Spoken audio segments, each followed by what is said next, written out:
আসসালামু আলাইকুম। আজকে আমি আপনাদের সাথে শেয়ার করব খুবই মজাদার এবং সুস্বাদু একটি ভাজি রেসিপি। কাচকি মাছের শুটকি দিয়ে কাঁচা টমেটো ভাজি। এই রেসিপিটা আপনারা খেয়েছেন কিনা আমি জানি না। তবে যদি না খেয়ে থাকেন, অনুরোধ থাকবে একবার হলেও ট্রাই করবেন। তাহলেই বুঝতে পারবেন এই ভাজিটা খেতে কতটা মজার হয়। আজকের এই মজাদার ভাজিটা করার জন্যে প্রথমে আমি এখানে নিয়েছি কাচকি মাছের শুটকি, তার সাথে নিয়েছি কাঁচা টমেটো আর নিয়েছি ২টি বড় সাইজের আলু। এই ভাজিতে আলুটা দিলে ভাজিটা খেতে খুবই ভালো লাগে। তবে আপনারা চাইলে আলুটা স্কিপ করতে পারেন। এখন একটি ছুরির সাহায্যে টমেটোগুলোকে আমি কুচি করে কেটে নেব। দেখুন আমি কিভাবে টমেটোগুলো কেটে নিচ্ছি, আপনারা দেখলেই বুঝতে পারবেন। আর সেমভাবে আমি সবগুলো টমেটো কেটে নিয়েছি। টমেটোগুলো কেটে নেওয়া হয়ে গেলে খুব ভালো করে ধুয়ে নেব।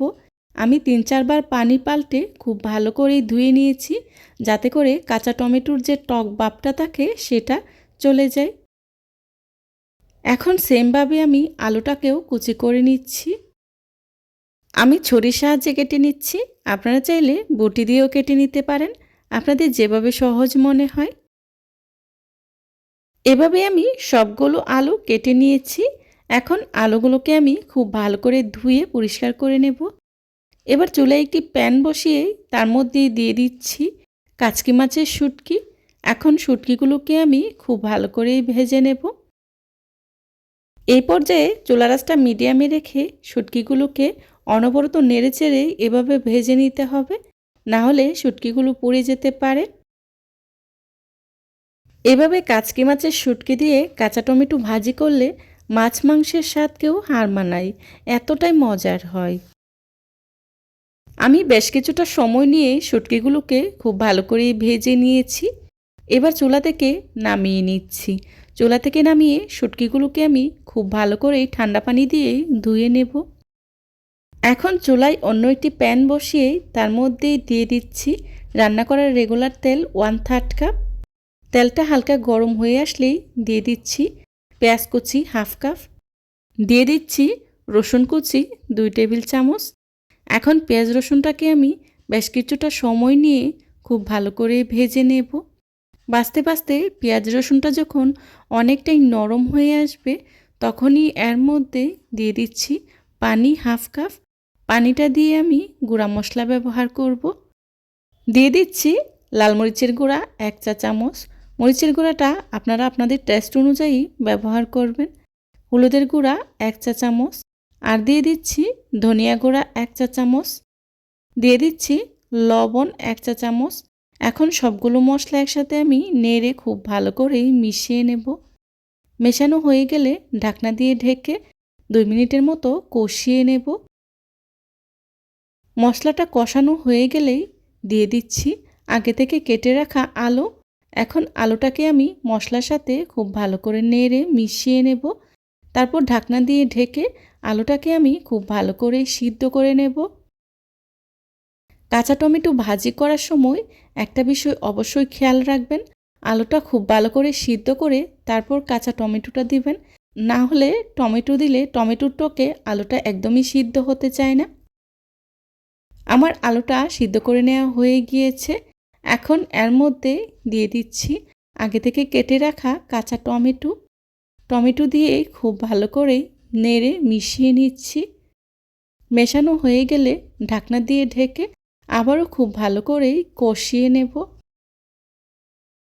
এই কাঁচা টমেটো ভাজিটা আপনারা চাইলে কিন্তু শুটকি ছাড়া শুধু আলু দিয়েও করতে পারেন। তবে যেভাবেই করেন না কেন খেতে কিন্তু খুবই মজার হয়। ফিরে এলাম কিছুক্ষণ পর। দেখুন টমেটোটা অনেকটাই সিদ্ধ হয়ে এসেছে। এই পর্যায়ে দিয়ে দিচ্ছি আগে থেকে কেটে রাখা কাঁচামরিচ। আমি এখানে 10-15টার মতো কাঁচামরিচ ফালি করে ব্যবহার করেছি। আর দিয়ে দিচ্ছি আগে থেকে ভেজে রাখা কাচকি মাছের শুটকি। শুটকিগুলোকে আমি 3-4 বার পানি পাল্টে খুব ভালো করে ধুয়ে পরিষ্কার করে নিয়েছি। এখন নেড়ে খুব ভালো করেই মিশিয়ে নিচ্ছি। মেশানো হয়ে গেলে ঢাকনা দিয়ে ঢেকে আবারও 4-5 মিনিটের মতো সময় নিয়ে খুব ভালো করেই রান্না করে নেব। টমেটোগুলো প্রায় সিদ্ধ হয়ে গিয়েছে। এই কাঁচা টমেটো সিদ্ধ হতে খুব একটা সময় লাগে না, অল্প সময়েই সিদ্ধ হয়ে যায়।